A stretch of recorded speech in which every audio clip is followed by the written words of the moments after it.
시청자 여러분 안녕하십니까? 행복한 미래를 여는 방송 복지TV 뉴스입니다. 국가인권위원회가 정신보건시설 입원에 대해서 헌법에 위반된다는 의견을 헌법재판소에 제출했습니다. 첫 소식 박정인 기자입니다. 한국은 정신보건시설 입원 시에 가족이 동의할 경우 의사 한 사람이 진단만 하면 강제로 입원시킬 수 있는 구조입니다. 이와 관련해 국가인권위원회가 정신질환만 있다고 의심받기만 하면 간단한 절차에 의해 강제 입원되는 제도가 헌법과 국제규범을 위반하는 것이라며 헌법재판소에 의견서를 제출했습니다. 먼저 인권위는 헌법 제12조가 정한 국민의 신체를 구속할 때 엄격한 절차에 따라 법관 등 독립적 기구의 심사를 거치도록 한 적법 절차 원칙에 반하는 것이라고 밝혔습니다. 또한 정신질환자로 여겨지는 사람들의 자기결정권과 신체의 자유를 과도하게 제한하는 것도 헌법에 위반되는 것이라고 말했습니다. 특히 인권위는 부당하게 강제 입원된 사람이 인신구제 청구 등의 제도를 통해 어렵게 퇴원 명령을 받고 퇴원을 한다 해도 병원 문 앞에서 또다시 이송업체 구급차로 곧바로 다른 병원에 옮겨지는 등 회전문 입원이 공공연하게 이뤄지고 있다고 언급했습니다. 한편 인권위는 보호 의무자에 의한 강제 입원 제도는 현재 위헌 법률 심판이 청구돼 헌법재판소에서 심리 중이며 이와 관련해 인권위는 국가인권위원회법 제28조 제1항에 따라 의견 제출을 결정한 것이라고 설명했습니다. 복지TV 뉴스 박정인입니다. 2015 보치아 서울국제 오픈대회가 오는 18일 개막해 23일까지 6일간의 열전에 돌입합니다. 국내에서 최초로 열리는 보치아 국제대회인 보치아 서울국제 오픈에는 전 세계 14개국 170여 명의 선수단이 참가합니다. 특히 한국 국가대표 선수단은 올림픽을 비롯한 각종 국제대회에서 7연패를 달성한 기록을 앞세워 선전을 기대하고 있습니다. 한편 대회 개회식과 폐막식, 경기 실황은 복지TV에서 중계되며 웰페어 뉴스에서는 생중계로 만나볼 수 있습니다. 장애인과 고령자 등이 소송을 진행할 때 이들의 권익이 보호될 수 있도록 도와줄 진술보조와 국선 대리인 제도 등이 신설됩니다.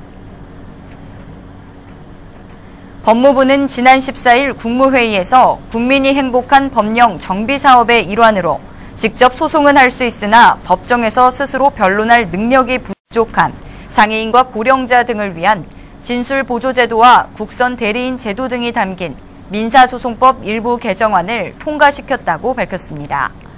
이번 개정 법률안에는 피후견인의 권익 침해 방지를 위한 장치 마련과 진술보조제 도입 및 국선 대리인 제도 신설, 의사 무능력자를 위한 특별 대리인 제도 신설 등이 담겨 있습니다. 보건복지부가 장애인 구강진료센터의 설치와 운영에 대한 위탁 기준, 방법 등을 담은 구강보건법 시행령 및 시행규칙 개정안을 입법 예고했습니다. 이번 개정안에는 구강보건사업 기본계획의 실효성을 강화하기 위해 기본계획 수립 시 관계 중앙행정기관의 장과의 협의를 의무화하는 등 법률에서 위임한 사항과 집행에 필요한 사항을 규정했습니다. 이에 따라 중앙과 권역장애인 구강진료센터의 위탁기관은 의료법에 따라 치과병원 또는 종합병원으로 해야 하고 지역센터의 경우 지역보건법에 따라 설치된 보건소로 하며 시설과 장비, 인력 등을 갖춰 각각 보건복지부와 시도지사에 신청하도록 했습니다. 스트레스가 많은 현대인들에게 여름의 무더위는 몸도 마음도 지치게 합니다.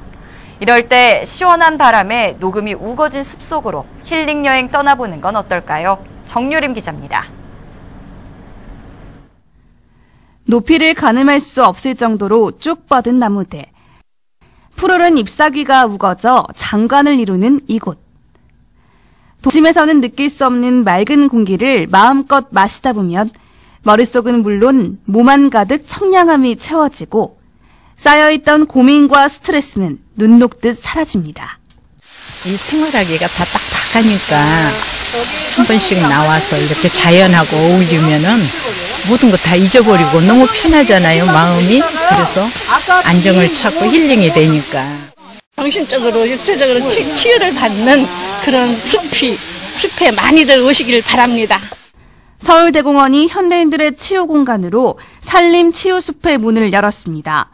특히 이곳은 30년 동안 사람들의 발길이 닿지 않아 때묻지 않은 경관을 자랑합니다.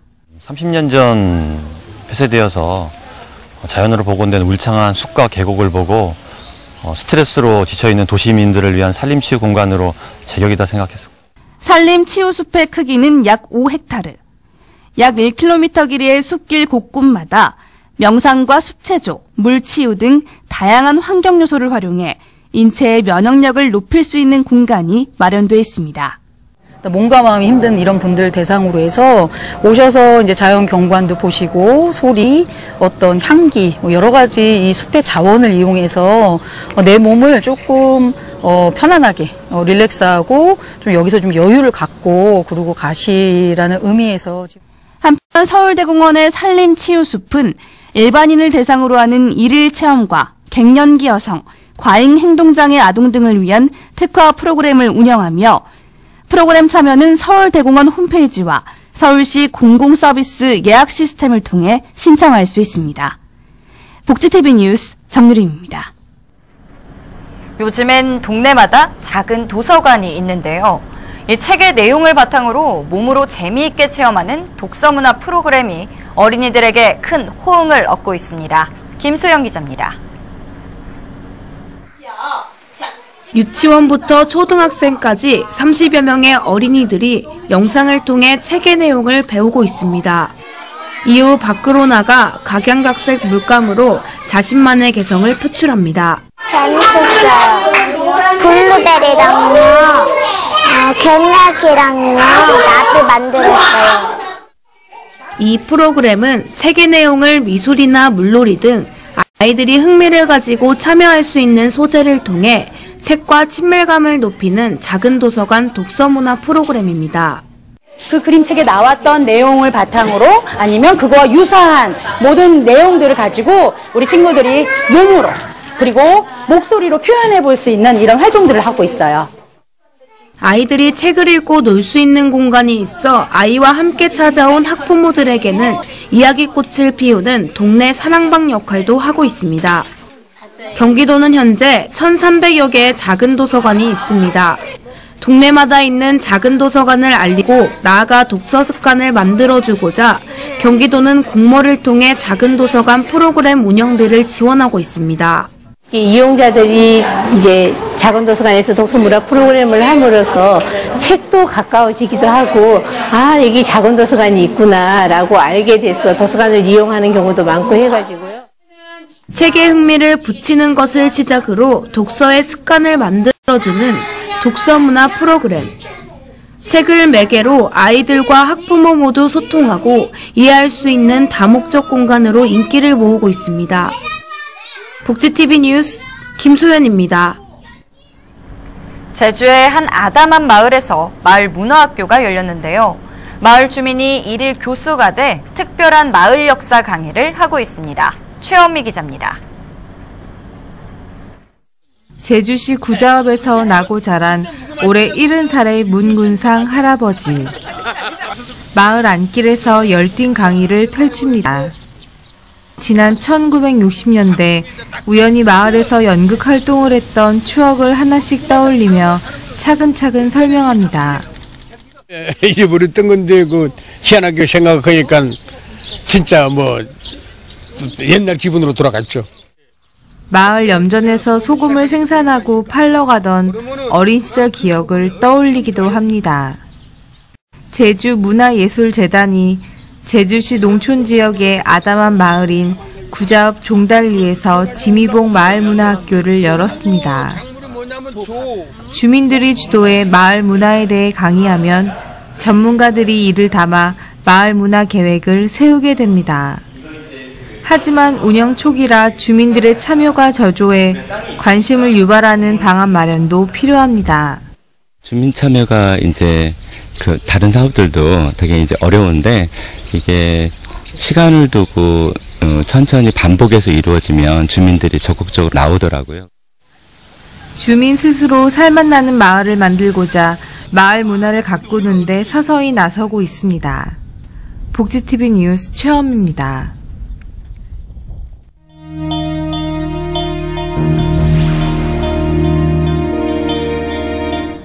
이어서 간추린 뉴스를 전해드립니다. 한국장애인미술협회는 제6회 장애인 미술가의 희망축제 한마당 창립 20주년 기념전을 오는 22일부터 26일까지 서울시립 경희궁 미술관에서 개최합니다. 전시 첫날에는 문화예술 향유와 발전에 함께한 장애인 미술가를 격려하는 시상식이 열립니다. 서울시가 건강한 다문화 도시 조성을 위한 다같이 서울사진 UCC 공모전을 개최합니다. 공모 주제는 서울 속의 다문화 이야기로 다문화 주민과 어울려 살아가는 모습, 외국인 주민들의 서울 생활 이야기 등입니다.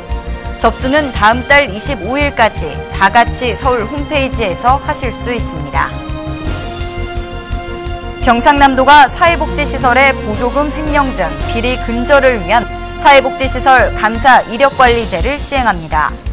도는 도내 4,200여 개 사회복지시설의 체계적인 관리를 위해 복지감사 이력관리 시스템을 개발해 복지시설의 감사와 수사 등을 기록 관리하고 비리가 지속되는 시설은 끝까지 추적, 감사할 계획입니다. 여수시 사회복지사협회가 함께 나아가는 힘있는 사회복지사 출범식을 가졌습니다.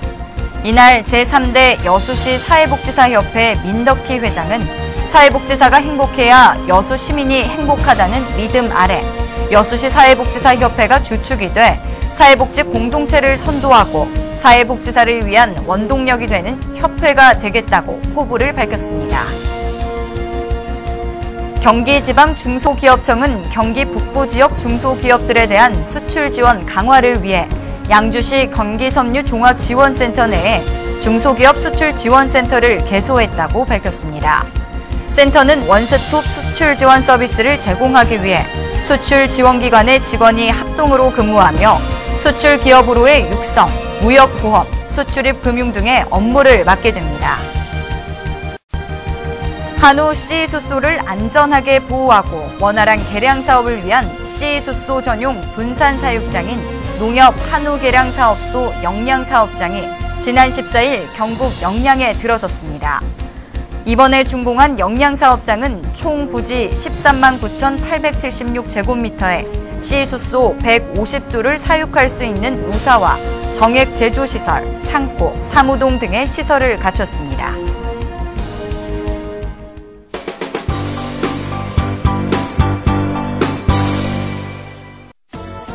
미리 보는 장애인 신문 시간입니다. 첫 번째 일명 기사입니다.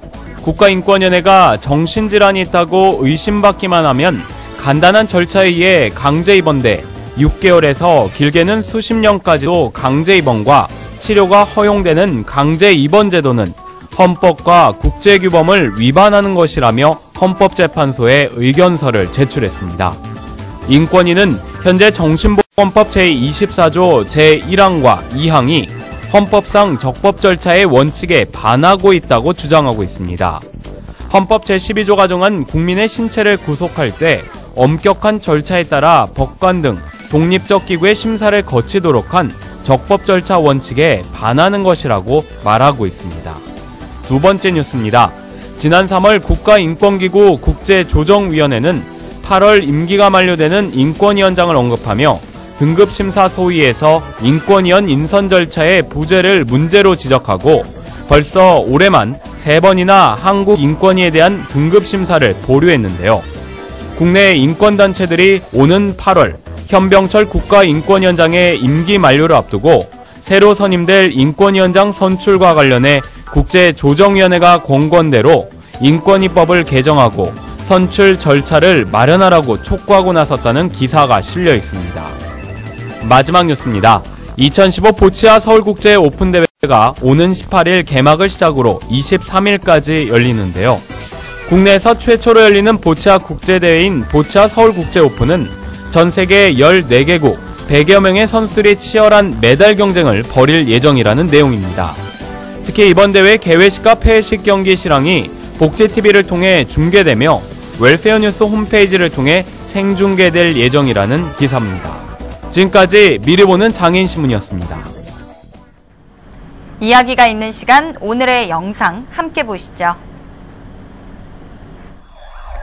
7월 15일 오후 2시 소방차 길터주기 운동이 전국 200여 개 소방서에서 동시에 이뤄졌습니다.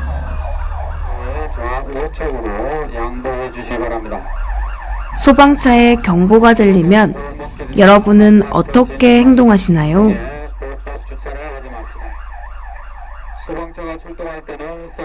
위급한 소방 차량을 본다면 차량을 좌측, 우측으로 비켜줘야 합니다. 소방차 길터주기 활동, 예전보다 홍보는 많이 됐지만 아직 부족한 것도 사실입니다. 소방차나 구급차 등 긴급 차량에 대한 양보 의무를 위반할 경우 과태료가 부과되는데요. 소중한 생명을 지킬 수 있는 그 순간, 이 길터주기는 양보가 아닌 의무입니다. 행복한 미래를 여는 방송 복지TV 뉴스를 마칩니다. 시청해주신 여러분 고맙습니다.